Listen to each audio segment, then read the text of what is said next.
সকলোকে নমস্কাৰ জনাই পুনৰ অন্য এটি ভিডিঅ'লৈ আগবাঢ়িছোঁ। সকলোৱে চাই থাকিব দীপেন দাস জোনাই ইউটিউব চেনেল।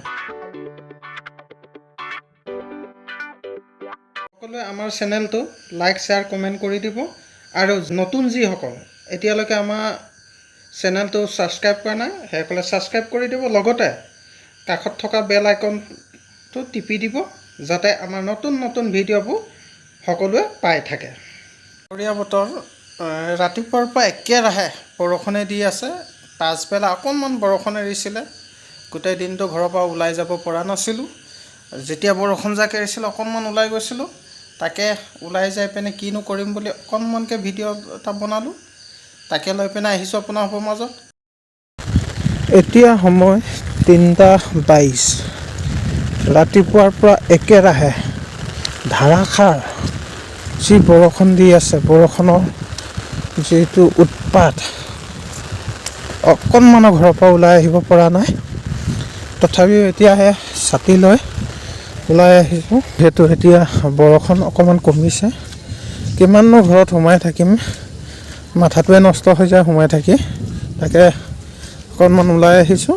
দিনটো আমন জিমন, মানে যিহেতু ৰিক্সাখন বেয়া হৈছিলে, আমাৰ ই ৰিক্সাখন আজি প্ৰায় এসপ্তাহমান হ'ল, তাকে ৰিক্সাখন বনাই আছে। এতিয়া যিহেতু বনাই হৈ গ'ল বুলি কৈছে, তাকে গৈ আছোঁ খবৰ ল'বলৈ, আনিব গৈ আছোঁ। যদি বনাই হৈছে তেতিয়াহ'লে নিশ্চয় ভাল। জোনাই লিখা সৰু ঠাইডোখৰত ইমানেই ই ৰিক্সা হৈ গ'ল এতিয়া, ই ৰিক্সা নাই কমে 400-500 মান আছে। তাকে ভাড়া মাৰিবলৈও বহুত কষ্ট হৈ গ'ল। তাকে এবাৰ ৰিক্সাখন বেয়া হ'লে বনাবলৈ চিন্তাই কৰিব লাগে, কাৰণ কাৰেণ্ট বিলটো আছে। কাৰেণ্ট বিল যিমানহে আহিছে, এফালে আকৌ ল'ৰা ছোৱালীৰ স্কুলৰ খৰচ, ঘৰ চলোৱা বহুত সমস্যা, তাৰ মাজতে চলিব লগাত পৰিছে। ভাড়াও খুব বেছি 300-400 টকা, কেতিয়াবা কোনোবা দিনত ভাল হ'লে 600-700 হৈ গ'ল। তেনেকৈ চলি থকাৰ কাৰণে সমস্যা হৈ গৈছে, বনোৱা দেৰি হৈ গৈছেগৈ। তাৰপিছত তাকে ৰিক্সাখন আনিবলৈ বনাই হৈ গ'ল বুলি কৈছে। যাওঁচোন, তাতনো কি হৈছে কি নাই হোৱা বা কিমান বিল হৈছে, এতিয়া গ'লেহে গম পাম। আৰু পাৰিলে মানে লৈ আহিম, আনি এতিয়া আকৌ ভাড়া মাৰিব লাগিব, তেতিয়াহে মনটো ভাল লাগিব।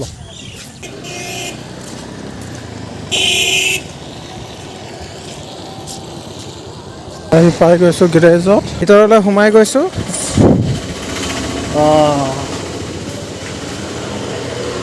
এখন বেলেগ এখন বনি আছে।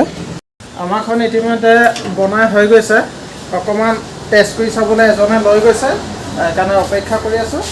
আহি পালে মানে এখন লৈ গৈ আছোঁ।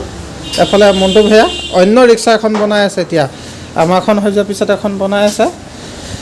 বৰষুণৰ কাৰণে মণ্টু ভূঞাই কি কৈছে, জাপখন বন্ধ কৰি লৈছে, গোটেই তলত পানী হৈ গৈছে। সেইকাৰণে জাপ বন্ধ কৰি ভিতৰতে মানে তেখেতে সোমাই বনাই আছে।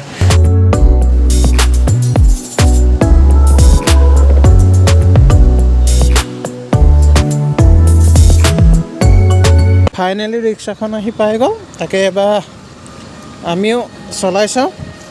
এজনে চলাই আহি চালেহি, ঠিকে আছে। কিনো কি বেয়া হৈ থাকে ক'বই নোৱাৰি। আচলতে বয়স হৈছে ৰিক্সাখন, আজি 4 বছৰ হৈ গ'ল। এতিয়া আমি অকণমান চলাই চাওঁ। চলাই ভাল লাগিছে।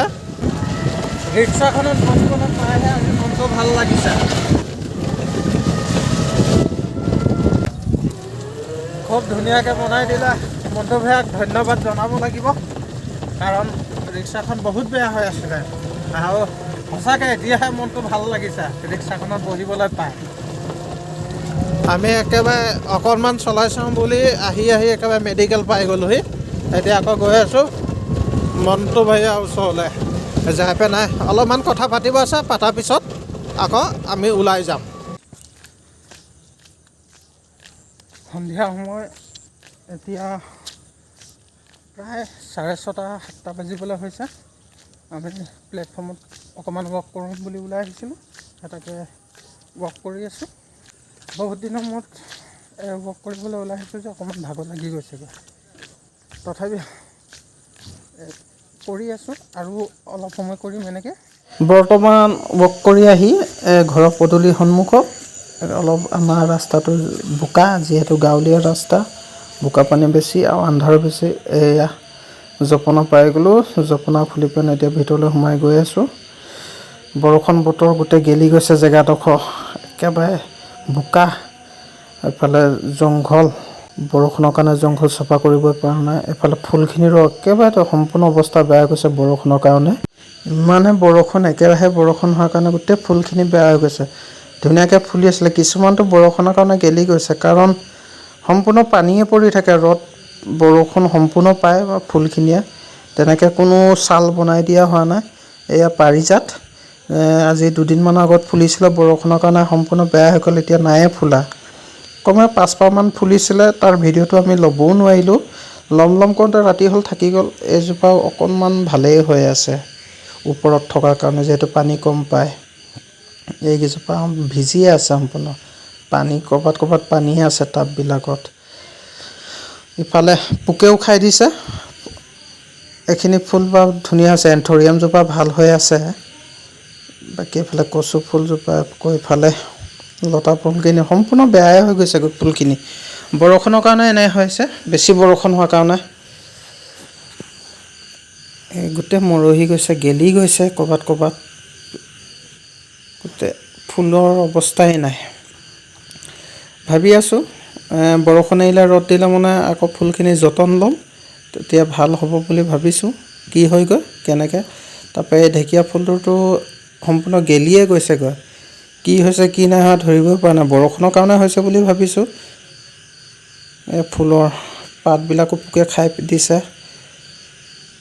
নাই, সম্পূৰ্ণ ৰঙা হৈ গৈছে, গেলি গৈছে। কেকটাছজোপা বাৰু অকণমান ঠিকে আছেই, ইমান এটা বেয়া হোৱা নাই কেকটাছজোপা।